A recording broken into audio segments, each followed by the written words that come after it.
सुप्रभात बच्चों, मैं आपका हिंदी विषय अध्यापक अर्जुन तुंदवाल आप सभी का हार्दिक स्वागत करता हूं, अभिनंदन करता हूं।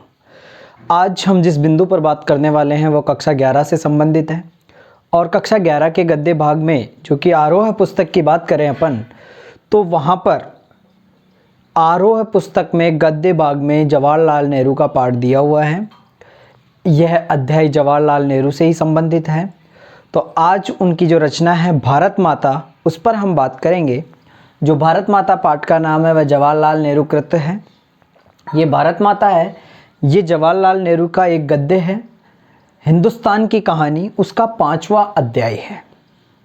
जवाहरलाल नेहरू की एक रचना है जिसका नाम है हिंदुस्तान की कहानी, उसका 5वां अध्याय कौन सा है? भारत माता।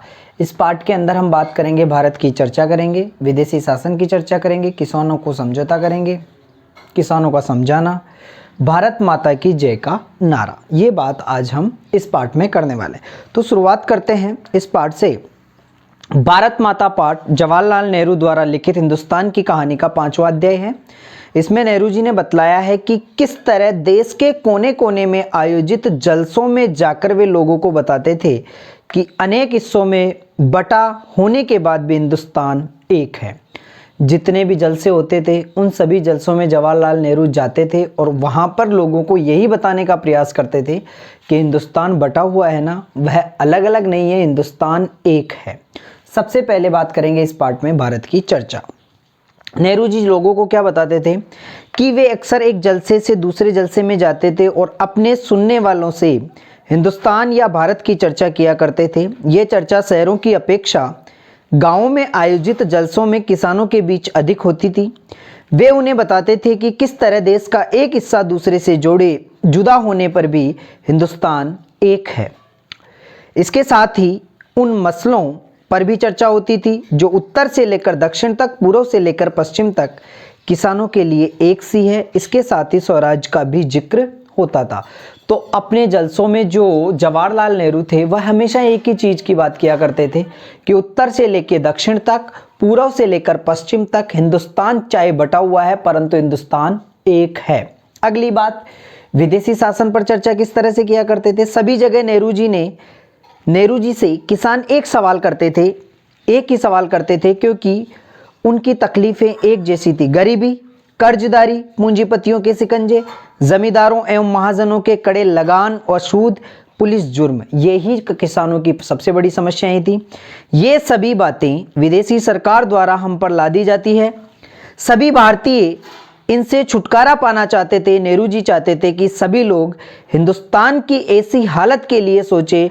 नेहरू जी जलसों में चीन, स्पेन, मध्य यूरोप, मिस्र और पश्चिमी एशिया में होने वाले संघर्षों का जिक्र किया करते थे। वे सोवियत यूनियन में हुए परिवर्तनों एवं अमेरिका की प्रगति के बारे में भी बताते थे। इसके बाद किसानों को समझाना। अब किसानों को किस तरह से वह समझाते थे? किसानों को विदेशों के बारे में समझाना आसान नहीं था, परंतु नेहरू जी को ये काम कठिन भी नहीं लगा। इसका कारण ये था कि किसानों ने पुराने महाकाव्यों और पुराणों की कहानियां पढ़ रखी थी। कुछ ने तीर्थ यात्राएं भी की हुई थी। इस बहाने वे देश के प्रसिद्ध धामों की यात्रा कर चुके थे। कुछ लोग सन 30 के बाद की आर्थिक मंदी को जानते थे और हिंदुस्तान का पूरा वृत्तांत जानते थे। नेहरू जी जब उन्हें जलसों में दूसरे देशों के अन्याय के बारे में बताते थे तो वे समझ जाते थे कि हमारे साथ विदेशों में कितने जुल्म हुआ करते हैं। तो उन बातों को लेकर जवाहरलाल नेहरू किसानों को समझाया करते थे। अगली बात, समझाने के बाद फिर सभी किसानों से भारत माता की जय का नारा किस तरह से लगवाते थे। कभी कभी नेहरू जी का स्वागत भारत माता की जय के नारे से होता था। तब नेहरू जी किसानों से पूछते थे कि भारत माता कौन है।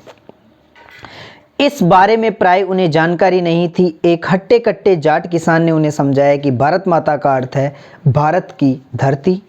तब उसने फिर पूछा गया कि कौन सी धरती? उसने गांव की, जिले, सूबे और पूरे देश की धरती। इस प्रश्न पर किसान हैरान रह जाते हैं। तब नेहरू जी उन्हें बताते हैं कि हिंदुस्तान वह सब कुछ है जिसे उन्होंने समझ रखा है, लेकिन वह इससे कहीं अधिक है। हिंदुस्तान के नदी, हिंदुस्तान के पहाड़, जंगल, यहाँ के करोड़ों लोग, सब भारतीय मिलकर भारत माता है, अतः भारत माता की जय का मतलब होता है इन सब की जय। जब वे लोग स्वयं को भारत माता का अंश समझते थे तो उनकी आंखों में चमक आ जाती थी। वे सोचते थे कि मानो उन्होंने कोई बड़ी खोज कर ली है। ये हिंदुस्तान की कहानी का 5वां अध्याय है भारत माता, जिसके बारे में किसानों से संबंधित जो भी समस्याएं थी उन सभी समस्याओं को किसानों को बताते थे और उन समस्याओं से लोगों को और किसानों को छुटकारा दिलाना, उनको समझाना, ये सभी कार्य जवाहरलाल नेहरू के द्वारा किया जाता था। ये छोटा सा पाठ था, आप सभी के समझ में आया होगा। धन्यवाद।